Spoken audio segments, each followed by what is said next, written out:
Morning class. This is class for class 7 and today we are going to study computer. So open your book and let's start. Open page number 19 जहाँ पे क्या दिया हुआ है other workbook reference. ठीक है, हम लोगों ने क्या पढ़ा था, सेल रेफरेंस पढ़ लिया था, उनके फॉर्मूलाज कैसे हम बना सकते हैं उसे हम पढ़ लिए थे.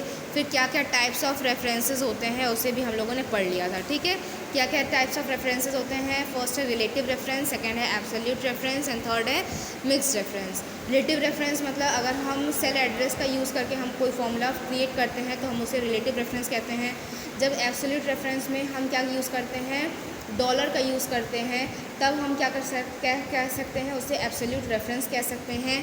मिक्स्ड में रिलेटिव रेफरेंस और एब्सोल्यूट रेफरेंस का मिक्सअप होता है. ठीक है, हम दोनों के जो एड्रेसेस हैं उसका यूज़ कर सकते हैं. रिलेटिव रेफरेंस के भी एड्रेस को यूज़ कर सकते हैं, एब्सोल्यूट रेफरेंस के डॉलर का भी हम यूज़ कर सकते हैं. ठीक है, उसके बाद हमें यहाँ पढ़ना है अदर वर्कबुक रेफरेंसेस. हमारे और क्या वर्कबुक रेफरेंसेस हैं. You can refer to cell in worksheet in other workbook in the same way you refer to cell in other worksheet within the same workbook. ठीक है, आप दूसरे वर्कशीट के sales को भी उसी तरह से कर सकते हो, उसी तरह से वर्क करवा सकते हो जिस तरह से आप वर्कशीट के सेम वर्कबुक में करवाते हो. These references are called external references. इन्हें हम क्या कहेंगे, एक्सटर्नल रेफरेंसेस. अब अगर मान लीजिए आपके पास दो बुक्स हैं, ठीक है, for example to enter a reference to book 2 in book 1. ठीक है, बुक 2 से आप बुक 1 में कोई रेफरेंस एंटर करना चाहते हो तो आप क्या करोगे, create 2 workbook name book 1 and book 2. आप बुक 1 और बुक 2 से 2 वर्कबुक का क्रिएशन करो, क्रिएट करो. Select cell A1 in sheet 1 of book 1. Book 1 के शीट 1 में आप A1 के सेल को सेलेक्ट करो and type an equal sign. उसमें इक्वल साइन लगाओ. Switch to book 2. उसके बाद बुक 2 के वर्कबुक पे जाओ and press alt plus tab key from the keyboard.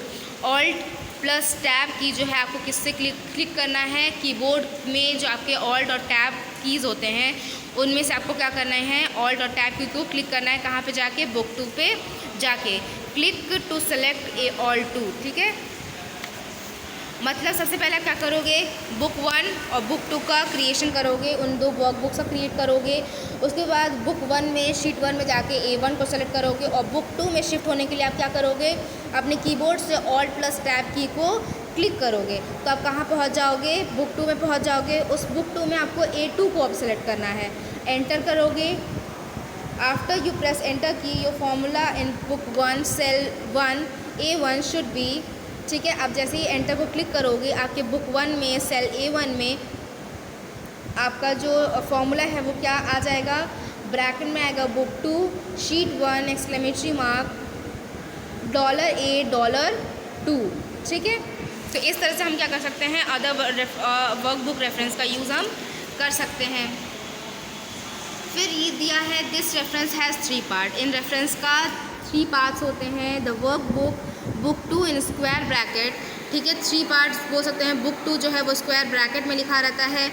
The worksheet का नाम लिखा रहता है विथ जैसे शीट 1 फॉलोड बाय, उसके आगे क्या लगा रहता है, एक्सक्लेमेशन मार्क. और उस सेल का नाम लिखा रहता है विद एब्सोल्यूट रेफरेंस. एब्सोल्यूट में जैसे डॉलर के साथ लिखा रहता है उसी तरह इसमें जो है एब्सोल्यूट रेफरेंस के साथ सेल का जो एड्रेस है वो लिखा रहेगा.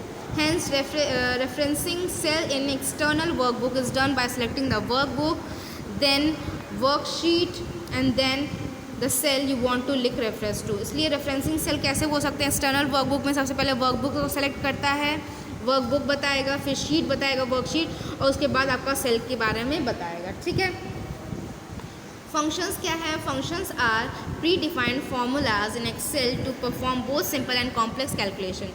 फंक्शंस जो है किसके लिए होते हैं एक्सेल में, ताकि दोनों सिंपल और कॉम्प्लेक्स कैलकुलेशन दोनों परफॉर्म किए जा सके easily.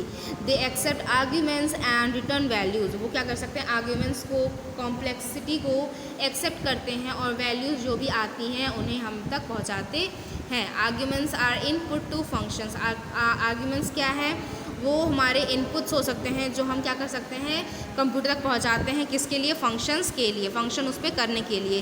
These values can be number और टेक्स्ट. ये जो वैल्यूज़ हैं, ये जो आर्ग्यूमेंट्स हैं वो टेक्स्ट भी हो सकते हैं, वो नंबर्स भी हो सकते हैं. The values are given in parenthesis. ये जो वैल्यूज़ हैं वो पैरेंथेसिस में दिए जाते हैं.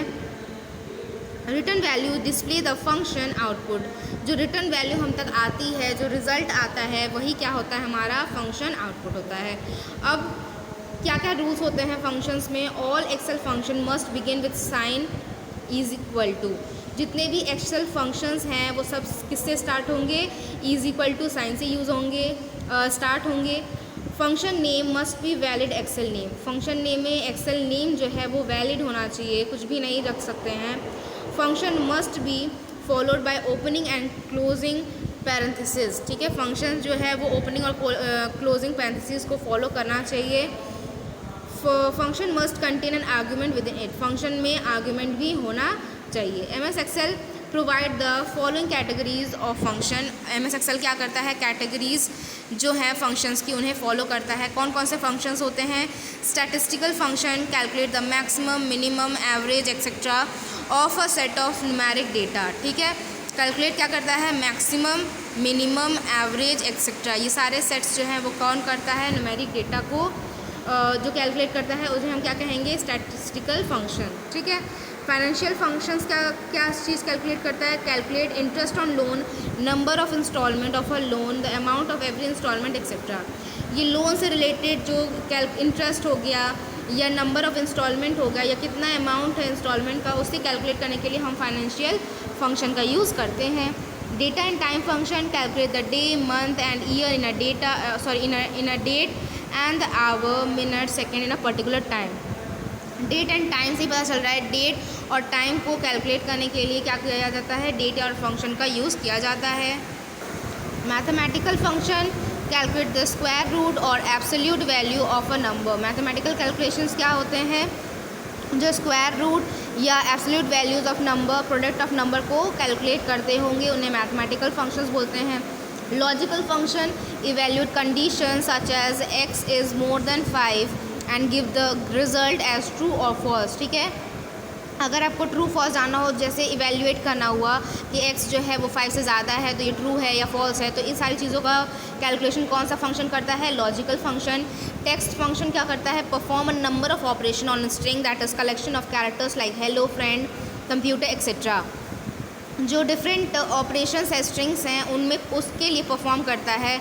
जैसे अगर कलेक्शन रखा हुआ है कैरेक्टर्स का, हेलो, फ्रेंड, कंप्यूटर एक्सेट्रा, इन सबको ढूंढने में या उनके लेंथ को फाइंड करने में क्या करता है? टेक्स्ट फंक्शन परफॉर्म करता है। Database function query a database based on the data content in the database. ठीक है, डेटाबेस क्या करता है? फंक्शन क्वेरी अ डेटाबेस की क्वेरी करता है, उसे छानबीन करता है और जो डेटा उसमें रहता है उसके बारे में हमें बताता है। इन्फॉर्मेशन फंक्शन क्या करता है? स्पेसिफिक सेल के बारे में अगर हमें इन्फॉर्मेशन जानना हुआ, चाहे वो टेक्सचुअल हुआ या टेक्स्ट के वे में हुआ या न्यूमेरिक के वे में हुआ, तो वो चीज़ें हमें कौन बताता है? Database function, information function. Lookup and reference function. Lookup and reference function क्या होते हैं? Locate specific values in a specific cell. ठीक है, जो भी हमारे स्पेसिफिक सेल में स्पेसिफिक वैल्यूज़ हैं उनके बारे में बताने के लिए हम लुकअप या रेफरेंस फंक्शन का यूज़ करते हैं। अब मैथमेटिकल फंक्शन सबसे ज़्यादा इंपॉर्टेंट है क्योंकि इन्हीं का बेसिकली आप लोग को यूज़ करना है, बेसिकली इसी का ही यूज़ किया जाता है। अगर आपको सम करना, अगर आपको ऐड करनी है कोई चीज़, ठीक है, तो आपको इनपुट क्या करना है? इनपुट आप लिखोगे इज़ इक्वल टू सम, फिर ब्रैकेट में जिस जिन चीज़ों का आपको सम करना है 4, 8, 12, 16, फिर ब्रैकेट बंद, तो आपका आउटपुट क्या आएगा? 40। उसके बाद जैसे ही आपको प्रोडक्ट मतलब मल्टीप्लिकेशन करना है तो इनपुट में आपको लिखना पड़ेगा इनटू प्रोडक्ट ब्रैकेट में 4 × 2 × 8, या इसकी अगर आपका जो भी वैल्यूज़ है उसको जैसे लिखोगे तो आपके पास आउटपुट कितना आएगा? 64।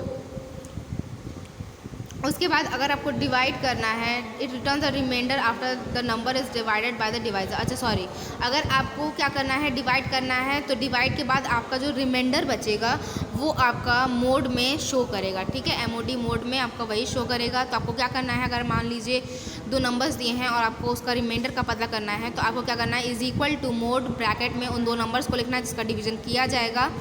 उसके बाद आपका आउटपुट आ जाएगा 3।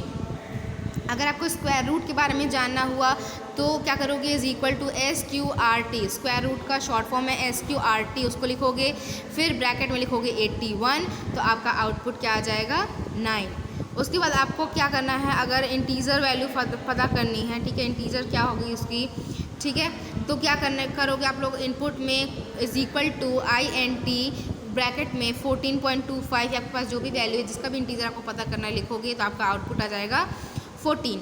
अगर आपको क्या करना है, पावर करना है, ठीक है, it return the result of a number raise to some power. आप 5 का टू द पावर 3 करना चाहते हो तो आपको क्या करना पड़ेगा, इज इक्वल टू पावर लिखोगे, ब्रैकेट में 5, 3 लिखोगे तो आपका आउटपुट 125 आ जाएगा। और आपको क्या करना है, cell it return the count of the number of values in the cell, ठीक है, आपको क्या करना है, सेल के जो नंबर्स हैं उन्हें हमको काउंट करना है। तो आप क्या करोगे, काउंट, उसके बाद क्या करोगे, आप जितने भी आपके सेल में आपके लिखे होंगे वो सारे जो हैं वो आपको क्या करना है, वो सारे नंबर्स आपको लिख देने हैं। तो यहाँ पे काउंट करके बता देगा कि कितने सेल आपके यूज़ में किए गए हैं। तो जितने यहाँ पे है, यहाँ पे 3 सेल यूज़ किए गए हैं, तो यहाँ पे आउटपुट हमारा 3 आ जाएगा, ठीक है। टेक्स्ट फंक्शन कैसे वर्क करता है, तो ये जो चीज़ें हैं वो आपको पढ़नी है, ठीक है। टेक्स्ट फंक्शन इजी है, कुछ है नहीं, ठीक है। टेक्स्ट फंक्शन जो मेन था वो मैंने बता दिया, mathematical function, text function, logical function and data function जो है वो आप लोग को खुद से पढ़ना है, ठीक है। इसके बाद आते हैं नेक्स्ट टॉपिक पे, chart and cell. Charts in cell, a chart is an effective way to display data in a pictorial form, ठीक है। चार्ट जो है सबसे ज़्यादा इफेक्टिव, सबसे ज़्यादा असर करने वाला एक तरीका है जिससे हम पिक्टोरियल फॉर्म में अपने डेटा को फॉर्म कर सकते हैं। It makes it easier to draw comparison, जब हमें किसी चीज़ में कंपैरिजन करना होता है या एनालाइज करना रहता है कि कितनी बढ़ोतरी हुई, कितना घट गया, तब हम क्या कर सकते हैं, पिक्टोरियल फॉर्म में चार्ट्स का फॉर्मेशन कर सकते हैं। अब कंपोनेंट्स क्या होते हैं चार्ट्स में, सबसे पहले होता है चार्ट टाइटल। सबसे पहले तो आपका टाइटल होता है कि किस चीज़ से रिलेटेड है आपका जो चार्ट है, ठीक है। उसमें आपका क्या करना है, मेन एम लिखना रहता है, मेन कंटेंट लिखना रहता है जो आपके चार्ट को रिप्रेजेंट कर रहा है। उसके बाद एक्स एक्सिस किस चीज़ को रिप्रेजेंट करता है, हमारे पास जब भी आप लोग मैथ्स में भी चार्ट वगैरह बनाते हो तो उसमें 2 एक्सिस रहते हैं, X axis and Y axis. अब एक्स एक्सिस जो है वो उन्हें क्या कहते हैं, कैटेगरी एक्सिस, और वो किस वैल्यूज़ को फॉर्म करता है वो आप लोग को देखना है। वाई एक्सिस को क्या कहते हैं, वैल्यू एक्सिस, और वैल्यू एक्सिस कौन से वैल्यूज़ को प्रेजेंट करता है, रिप्रेजेंट करता है, उसे भी आप लोग को देखना है। प्लॉट एरिया क्या रहते हैं, वो रेक्टेंगुलर एरिया रहता है जहाँ पे 2 एरियाज से मिला के हमारा जो पिक्टोरियल फॉर्मेट है वो हमारा क्या होता है, शो होता है या दिखाया जाता है। अब हम लोग पिक्चर पे देख लेते हैं। सबसे पहले क्या है हमारा चार्ट टाइटल, यहाँ पे चार्ट टाइटल लिखा हुआ है कि इस चार्ट का मतलब क्या है, इस चार्ट में किस चीज़ के बारे में बात की गई है, तो क्या है, सेल्स ऑफ बाइसिकल। सेकेंडली है हमारा एक्स एक्सिस जो कि हमारा नीचे वाला है, classic, gear, hiking, advance. Next है वाई एक्सिस जिसमें हमारा क्या लिखा हुआ है, प्राइस लिखा है पर बाइसिकल हमारा प्राइस लिखा हुआ है। यहाँ पे क्या है, हमारे मॉडल्स लिखे गए हैं, ठीक है। प्लॉट एरिया हमारा ये वाला है जहाँ पे प्लॉटिंग की गई है, किस चीज़ की, हमारे डेटास की, हमारे इन्फॉर्मेशंस की, इन्हें हम क्या कहेंगे, प्लॉट एरिया कहेंगे। डेटा सीरीज़ क्या होता है, ये डेटा सीरीज़ कहते हैं जिसमें जो हमारे रेक्टेंगुलर बॉक्सेस होते हैं जिसके द्वारा हम क्या करते हैं, अपने जो डेटाज हैं उन्हें शो करते हैं, उन्हें हम क्या कहेंगे, data series related to the set of values, उन वैल्यूज़ को कहते हैं जो क्या करते हैं, बार से या स्लाइसेस के द्वारा रिप्रेजेंट किए जाते हैं। डेटा लेबल्स हमारे ये नीचे रहते हैं जो हमारे क्या करते हैं, डेटाज बताते हैं कि हाँ ये क्या क्या डेटा किससे रिलेटेड हमारे जो ग्राफ हैं वो बने हुए हैं। ग्रिड लाइन क्या होते हैं, ग्रिड लाइन जो है हमारे ये रहते हैं, ठीक है, जो हमारे क्या शो करते हैं, वाई एक्सिस पे जो वैल्यूज़ हैं वो हमारे शो करते हैं। This can be either horizontal और vertical line depending on the selected chart type, ठीक है। ये क्या हो सकते हैं, हॉरिजेंटल मतलब इस तरह से भी फॉर्मेशन किए जा सकते हैं, वर्टिकल मतलब इस तरह से भी फॉर्मेशन किया जा सकता है। डिपेंड किस पे करता है कि हम किस तरह का चार्ट टाइप हम सेलेक्ट करते हैं। It make it easier to read and understand the values, इससे क्या होता है कि हमें बहुत ईजी रहता है किसी वैल्यूज़ को जानने में। जैसे मान लीजिए अगर हमें फर्स्ट के ब्लू का जानना है कितनी वैल्यू है तो हम तुरंत इसको देख बता सकते हैं ये 2000 है। अगर मान लीजिए हमें इसका हाइकिंग के ब्राउन का पता करना है तो हम देखेंगे इसके और इसके बीच में है, तो हम जाएंगे 1000 और 500 के बीच का जो वैल्यू रहेगा वो हम बता देंगे कि आसानी से कि ब्राउन की वैल्यू कितनी हो जाएगी इन दोनों की जो बीच, क्योंकि 1250 वो क्या हो जाएगी, ब्राउन की वैल्यू हो जाएगी, ठीक है। तो इस तरह से हम इजीली क्या कर सकते हैं, ग्रिड लाइन की हेल्प से हम इजीली वैल्यूज़ का पता कर सकते हैं। लेजेंड्स क्या होते हैं, ये हमारा दिया जाता है इसके हिसाब से कि हमारा जो ये बार्स हैं वो क्या रिप्रेजेंट कर रहे हैं, ठीक है। लेजेंड इज़ अ की which shows the meaning of symbol and colours use in the chart, ठीक है। आप इस चार्ट में जो भी कलर या सिंबल यूज़ कर रहे होगे उसका क्या मतलब है, ये कौन शो करता है, लेजेंड शो करता है। चार्ट एरिया तो हमारा ये पूरा है, the area that include all objects and element in a chart. इस चार्ट में जो भी एलिमेंट्स हमारे शो कर रहे हैं वो क्या हो जाएगा, हमारा पूरा का पूरा चार्ट एरिया हो जाएगा, ठीक है। तो यहीं पे हमारा आज का चैप्टर हम लोग ओवर करते हैं। आप लोग क्रिएट अ चार्ट से हम लोग नेक्स्ट वीडियो में पढ़ेंगे। आप लोग का होमवर्क क्या है, mathematical function, text function, logical function, date function जो है आप लोग को रीड करना है, ठीक है। आप लोग को देखना है कि आप कैसे अपने जो डेटाज हैं उसे चेंज कर सकते हो, कैसे लॉजिकल फंक्शन करता है, कैसे टेक्स्ट फंक्शन जो है काम करता है, और मैथमेटिकल फंक्शन मैंने बता दिया, ठीक है। तो इतना आप लोग को रीड करना है। चार्ट एरिया तक भी आप लोग रीड कर लोगे, क्या क्या कंपोनेंट्स होते हैं एक चार्ट में, चार्ट क्रिएट कैसे किया जाता है, इसके बाद के जो कंपोनेंट्स हैं वो हम लोग नेक्स्ट वीडियो में पढ़ेंगे। Thank you.